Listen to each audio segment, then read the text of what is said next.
Ook Frame presents When the Cranes Fly South by Lisa Rudzen. Narration script, cap cut ready, approx 25 minutes. They say that when the cranes fly south, change is coming. For some, it means the end of a season. For others, it marks the beginning of a journey that will transform everything.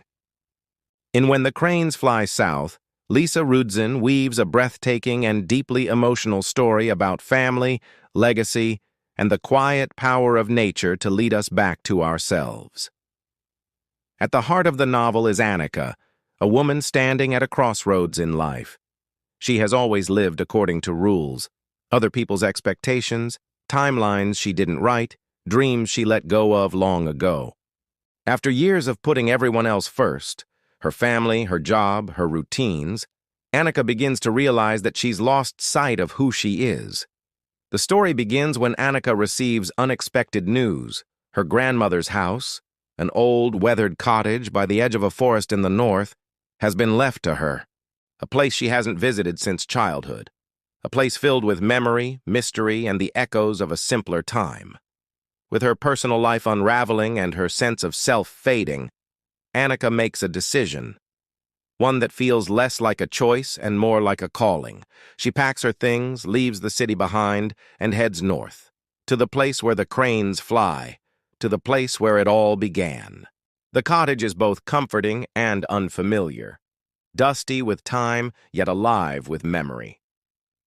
As she walks through its creaking floors and wild garden, Annika is flooded with images of her grandmother, a strong, quiet woman who always seemed connected to something deeper. The land, the seasons, the birds overhead. And then she sees them, the cranes, migrating, majestic, free. They become a symbol of something greater, a reminder that we too can move, that we can leave what no longer serves us, that we can return home, to ourselves. Throughout the novel, Rudzen crafts a beautifully layered journey of reconnection. Annika begins to rediscover her own voice, her own rhythm.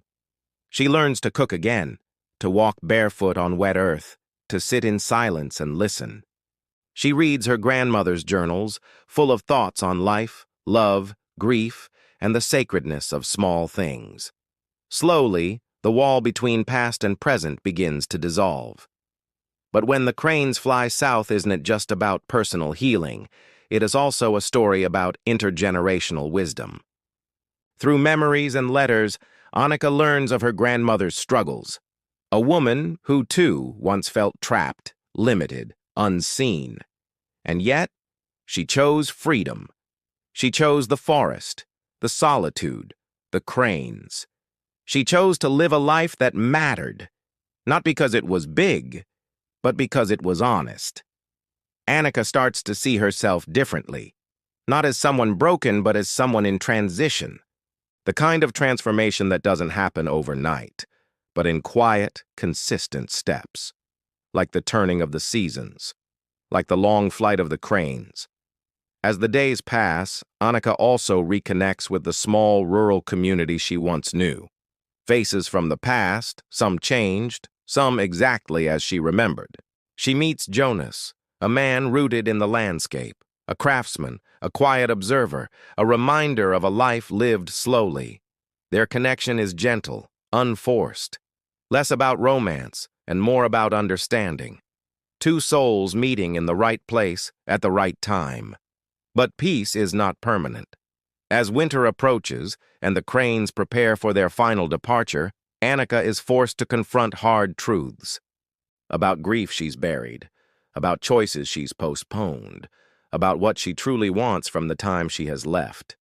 A conflict rises when developers arrive with plans to buy the land, tear down the cottage, and turn the area into a resort. Annika must decide. Does she fight for this quiet corner of the world, or does she return to her old life, safer, more predictable, but ultimately hollow? Her decision becomes a metaphor for all of us, in a world that moves fast, that asks us to keep running, producing, pleasing. What happens when we choose stillness instead? What happens when we stop long enough to watch the cranes?